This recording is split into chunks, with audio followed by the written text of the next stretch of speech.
answer. You were the one, though, who convinced Warren to buy an electric car company in China, BYD, which is now, here we are a year later after first discussing this, opening its first Los Angeles offices. You're extraordinarily supportive of the guy who runs BYD. It's a company that you initially said you might not understand. How did he convince you to put $100 million of Berkshire Capital to it? I think he threatened to shoot me. It took a pretty rigorous. The truth is, he understood it.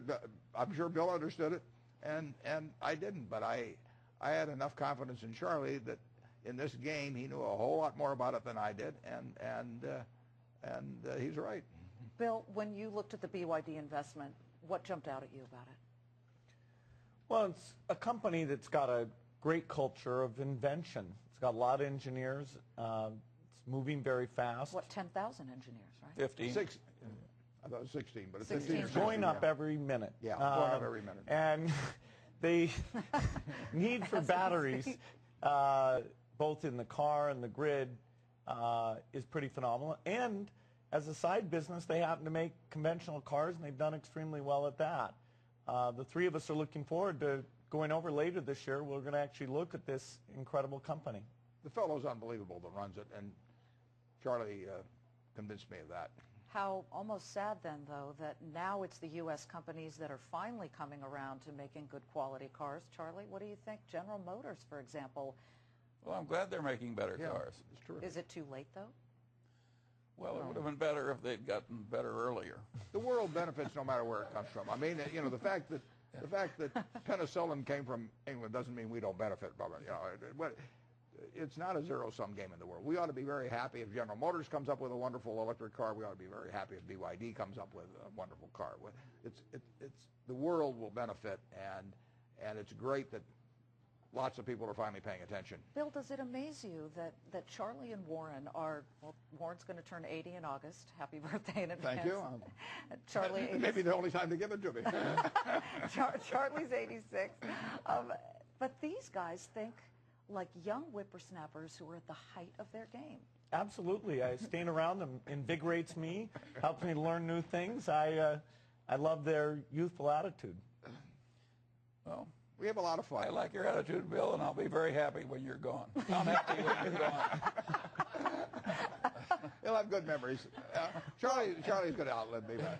The auto company, I'd like to continue on this vein because, of course, we're looking at the Toyota situation where a brilliant car company that suffered some troubles here. So how does BYD think ahead to avoid that kind of problem, Charlie? Well, the companies that succeed are often the ones who just improve better and faster than the competition and just keep doing that. And that is the essence of BYD. And I see not the slightest flagging in their ambitions to keep doing things better and better. And they're willing to pour enormous engineering resources and enormous failures for a long time, like Edison, in order to get improvements. And of course, not only do I admire that, I think it's likely to work. And they have a way of, you've got a brilliant fellow on top, and they have a way of implementing his ideas very quickly and effectively. I mean, there's no ossification, and you know, many American companies obviously have suffered from that, perhaps Berkshire Hathaway in some ways, but when they decide to do something, it gets done. I mean, they have very high expectations of themselves, and they meet it. Well, as we wrap up here, you know, we could learn a lot, certainly, from Chinese companies, but how optimistic are you, and I'll start with you, Bill, about America really going forward now after a very difficult, historically terrible time for many people? Well, we're still working our way out of it. You know, the state budgets will be tight because they'll be getting less from the federal government. But we're working our way out of it. The innovation is still there. And it's very much a global system.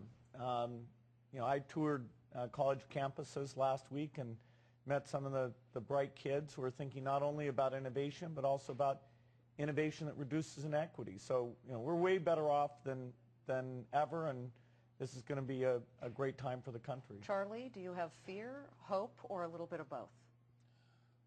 I think the relative place of the United States in the world is almost sure to go down. That doesn't mean that the U.S. won't keep gaining in welfare. It just means other people are gaining in welfare faster because they come from a lower base. And to some extent because they copied us.